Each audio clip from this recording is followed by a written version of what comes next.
dhaawacyada qalbiga soo gaaro waa ay kala xanuun badan yihiin.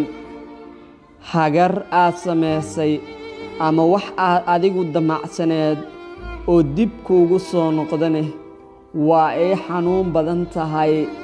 qisada maanta idiin wada waxa ay tahay wiil aad u afmacaanay xuuraansi badnaay ayaa wuxuu ballansaday gabar.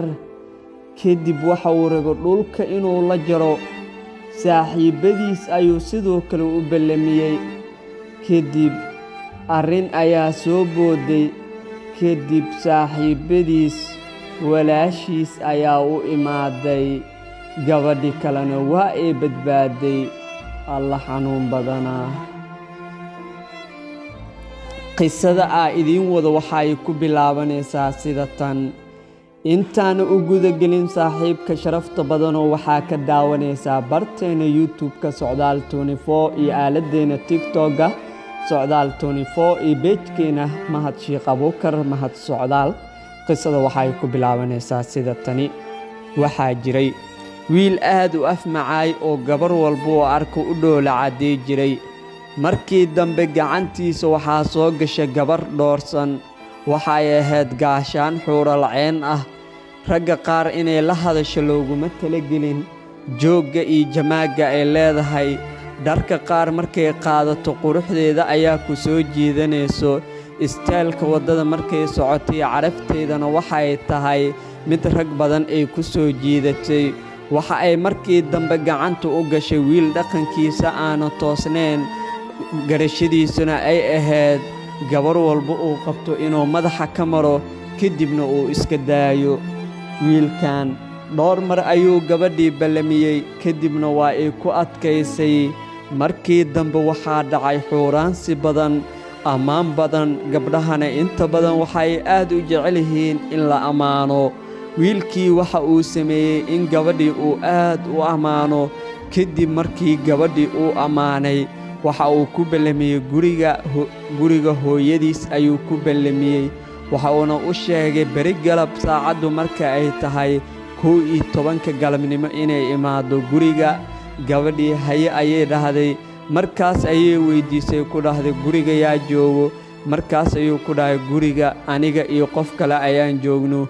gurigana markaas waa cidlo oo keligiis ayaa joogo.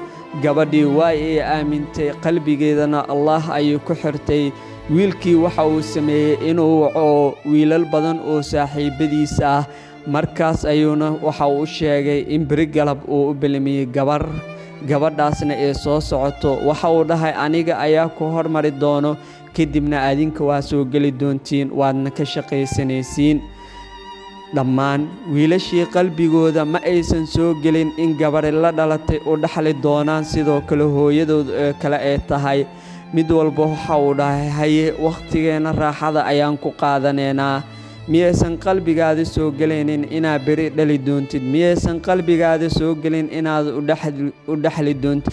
miyaysan qalbigaada soo gelin hooyadaa inay tahay? miyaysan qalbigaada soo gelin gaashaan inay tahay? intaasoo idil ayadoo aysan qalbigooda soo gelin ayay gabadhii ballamiyeen. wakhtigii waxaa la gaaray gabadhii ay soo baxaysay. wiilkii gabadhii ballamiyey hooyadiis ayaa dhowr mar soo wacday. xaalad kadis ayaana dhacday. wiilkii hooyadiis taleefanku waa uu ku dhegaystaa. way soo wacdaa wuu ku dhegaystaa. xitaa waxaa qalbigiisa ka guuray naxariista hooyo ee leedahay. waxaa qalbigiisa ka guuray booska hooyo ee ka taagan tahay. xitaa wuu awoodi waayo inuu dhaho hooyo hool ayaan faraha ku hayaa aniga ayaa ku soo wacayo. markii dambe ayuu si kedis ah taleefankii ugu qabtay. markaas ayay hooyadii dhahday war miyaadan ogeen aabbaha inuu xanuunsan yahay oo xaalad degdeg ah uu ku jiro? soo bax oo hadda isbitaalka imaaw ayaa lagu dhahay. kadib wiilkii waa uu soo cararay. gaarigii ayuu soo waday asagoo oo sidii qof waalan oo kale u wado. mir ma lahan oo wuxuu rabaa isbitaalka inuu madaxa geeyo uu soo noqdo. wiilashii saaxiibadiis ahaa ayuuna wuxuu ku dhahay gabadha haddii imaado ku baashaala oo waxaa rabtiin ku samaystaa. isbitaalkii ayuu tegay asagoo dhag la qabta lahayn. hooyadii hadal waxay ugu bilowday aawa gabadhii aan kuu soo diray ee walaasha ahayd.